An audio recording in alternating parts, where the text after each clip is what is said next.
और इस वीडियो में हम देखेंगे कि हम कैसे एक वेब सॉकेट का इस्तेमाल करेंगे। तो वेब सॉकेट क्या होता है? बेसिकली ये इसको कहा जाता है एक परसिस्टेंट बाई डायरेक्शनल कनेक्शन। इसको थोड़ा समझते हैं कि ये परसिस्टेंट बाई डायरेक्शनल कनेक्शन क्या होता है। अक्सर हम यूज़ करते हैं HTTP का। HTTP का मतलब क्या हुआ कि आपने कोई चीज़ सर्वर से रिक्वेस्ट की और सर्वर ने आपको दिया।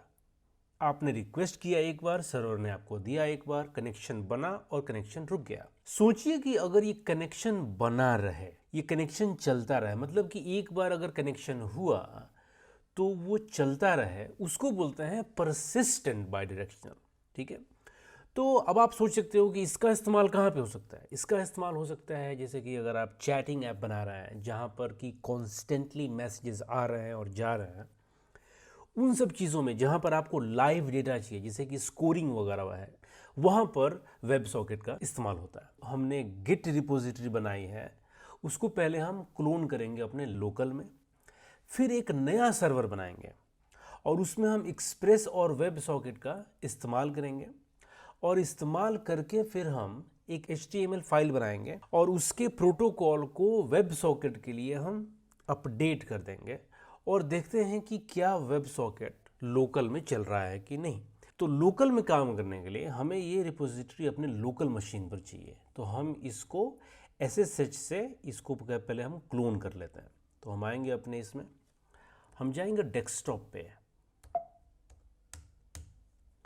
और यहाँ हम बोलेंगे गिट क्लोन रिपोजिटरी। ठीक है,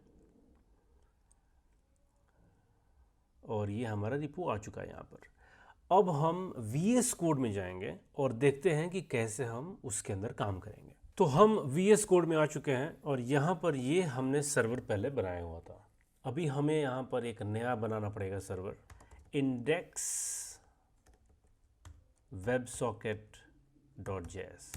ठीक है, ये सर्वर हम बनाएंगे जहाँ पर हम डिफाइन करेंगे कि हमारा बेसिक सर्वर कैसे होगा। तो हम आगे बढ़ते हैं, देखते हैं कि कैसे हम एक बेसिक सर्वर बनाएंगे।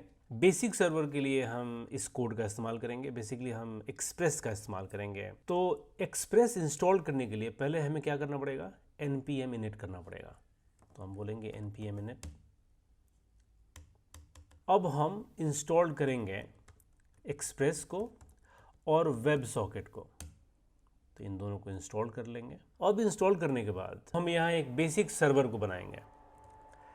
इसमें हमने एक्सप्रेस को रिक्वायर्ड कर लिया, HTTP को रिक्वायर्ड कर लिया, एक्सप्रेस को इनिशियलाइज कर दिया ऐप में और एक सर्वर भी बना लिया।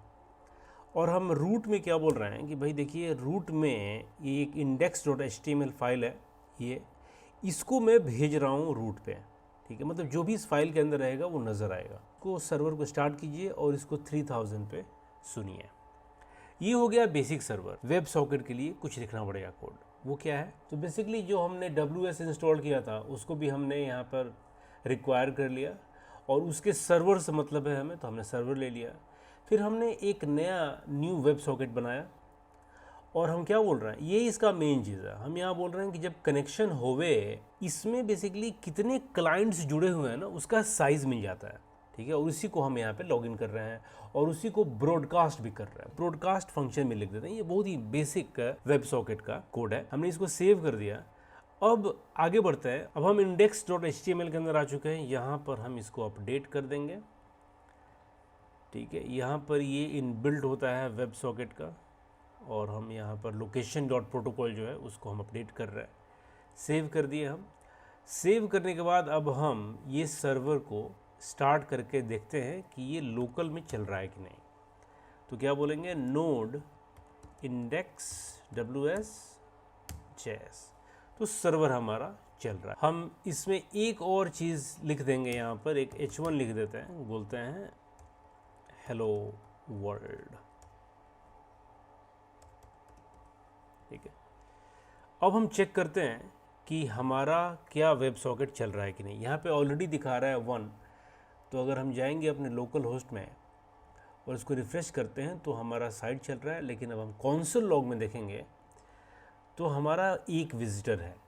अब मैजिक यहाँ पे ये है कि अगर मैंने इसको दूसरा एक विंडो खोला, मतलब कि दूसरा कोई यूज़र इस URL पे है और अब हम जाएंगे अपने पहले वाले पर तो देखेंगे कि 2 विजिटर हो गए।